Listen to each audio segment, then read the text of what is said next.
Hi friends, welcome to Nadhiya creatives. இன்னைக்கு நம்ம என்ன பார்க்க போறோம்னா, முன்னாள் சுட்ட பூரி இல்லை காலையில் சுட்ட பூரி பிச்சை இருக்கும் நம்ம நைட்டுக்கு. அதை கொடுத்தா யாரும் சாப்பிட மாட்டாங்க. அதை நம்ம புதுசாக ட்ரெண்டிங்காக எப்படி செய்யறதுன்னு வாங்க பார்க்கலாம். இப்போ ஒரு 7-8 பூரி நமக்கு மிச்சமாக இருந்தது. அதை நான் இந்த மாதிரி குட்டி குட்டியாக கட் பண்ணி வச்சுருக்கேன். இந்த மாதிரி பிச்சை எடுத்துக்கலாம், இல்லைன்னா கத்தி வச்சு ஷேப்பாக கட் பண்ணியே எடுத்துக்கலாம். நான் இந்த மாதிரி பிச்சு எடுத்திருக்கேன். இப்போ இது ரெடியாக இருக்கட்டும்.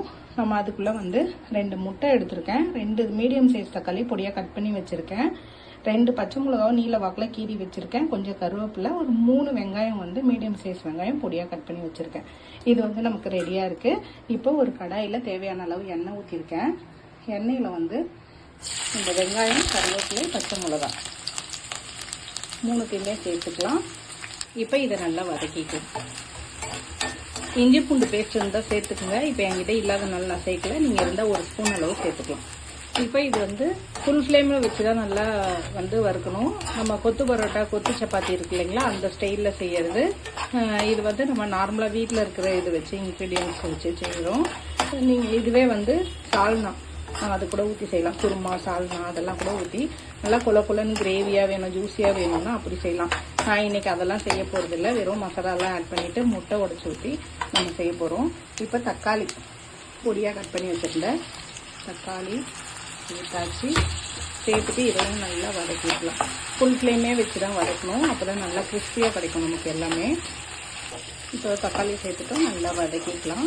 கொஞ்ச நேரம் நல்லா வதங்கின பிறகு அடுத்து என்ன ஆட் பண்ணலான்னு பார்க்கலாம் வாங்க. இப்போ இது நல்லா வதங்கியாச்சு. இப்போ கொஞ்சம் ஸ்லோவில் வச்சுட்டு மசாலா கருகிரும், அதுக்காக கொஞ்சமாக ஸ்லோவில் வச்சுட்டு கொஞ்சம் நேரத்துக்கு போட்டுட்டு அதுக்கப்புறம் ஃபுல் ஃப்ளேம் வச்சுக்கலாம். இதுக்கு மிளகுத்தூள் ஒரு 1/4 ஸ்பூன், கரம் மசாலா ஒரு 1/4 ஸ்பூன்லேருந்து 1/2 ஸ்பூன் வரைக்கும்,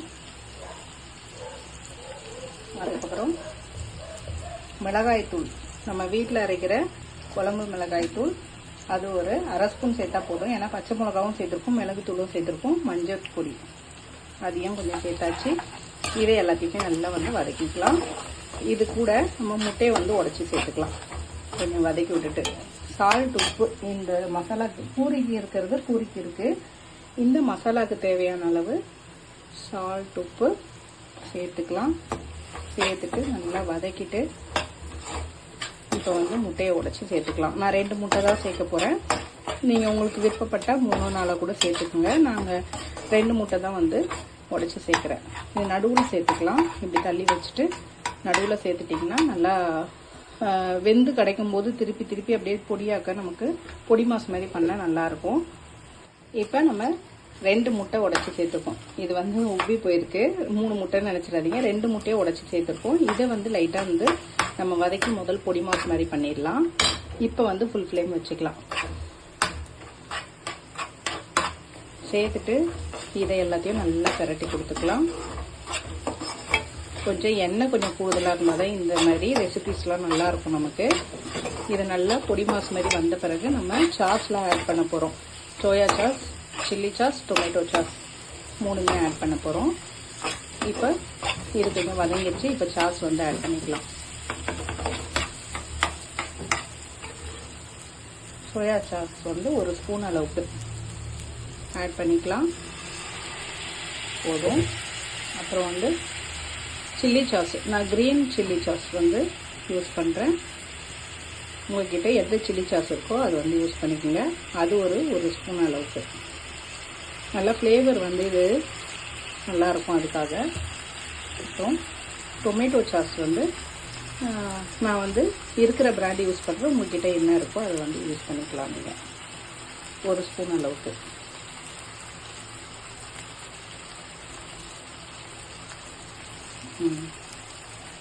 சேர்த்தாச்சு.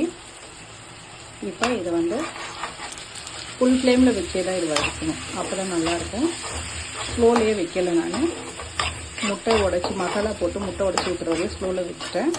அதுக்கப்புறம் ஃபுல் ஃப்ளேம்லேயே வச்சு லைட்டாக வதக்கிட்டு இப்போ நம்ம அந்த பூரி கட் பண்ணி வச்சுருக்கோம் இல்லைங்களா, அந்த பூரியை நான் சேர்த்துக்கிறேன். சேர்த்துட்டு இதை நல்லா வதக்கிக்கலாம். ரொம்ப டேஸ்டியாக இருக்கும். வேண்டான்னு சொல்கிற பசங்க கூட ரொம்ப பிரியமாக சாப்பிடுவாங்க. இதை வந்து நல்லா கலந்து கொடுத்துட்டு ஒரு 5 நிமிஷத்துக்கு ஸ்லோவில் கொஞ்சம் நல்லா கலந்து கொடுத்து விட்டுட்டு அதுக்கப்புறம் ஸ்லோவில் வச்சு தட்டு போட்டு மூடி நல்லா வேக வச்சு இறக்குனீங்கன்னா சூப்பரான நம்மளோட கொத்து பூரி ரெடி ஆகிடும். முட்டை கொத்து பூரி இது. ஒரு 5 நிமிஷம் கழிச்சு எப்படி இருக்குன்னு வாங்க பார்க்கலாம். நல்லா வந்து ஒரு 2 கைப்பிடி அளவு தண்ணி வந்து தெளித்து விடணும். நான் வந்து ஒரு கையில் வீடியோ எடுத்துகிட்டே இருக்கிறதுனால தெளித்து விட முடியல, சுற்றி ஊற்றி விடுறேன். நல்லா சாஃப்டாகவும் வரும், நல்லா ஜூஸியாகவும் இருக்கும். அதுக்காக இதை நல்லா கலந்து கொடுத்துக்கலாம். கலந்து கொடுத்துட்டு ஸ்லோவில் வச்சு தட்டு போட்டு மூடி அப்படியே வேகட்டும். நமக்கு சூப்பரான கொத்தமல்லி இல்லாதனால நான் சேர்க்கல. நீங்கள் கொத்தமல்லி இருந்தால் கொஞ்சம் மேலே கொத்தமல்லி சேர்த்துக்குங்க. சூப்பரான நம்மளோட முட்டை கொத்து பூரி ரெடி ஆகிடும். தட்டு போட்டு மூடி ஒரு 5 நிமிஷம் கழிச்சு எப்படி இருக்குன்னு வாங்க பார்க்கலாம். இப்போ 5 நிமிஷம் ஆயிடுச்சு. ஓப்பன் பண்ணி பார்த்தா சூப்பரான நம்மளோட முட்டை கொத்து பூரி ரெடி ஆயிடுச்சு. இதே மாதிரி நீங்களும் செஞ்சு பாருங்கள். குழந்தைங்க வந்து ஸ்நாக்ஸ் மாதிரி கொடுத்தாலும் சாப்பிடுவாங்க, டிஃபன் மாதிரி நைட்டு டின்னராகவும் கொடுத்தாலும் சாப்பிடுவாங்க. இதே மாதிரி செஞ்சு பார்த்துட்டு கண்டிப்பாக கமெண்ட்டில் எப்படி இருக்குன்னு சொல்லுங்கள்.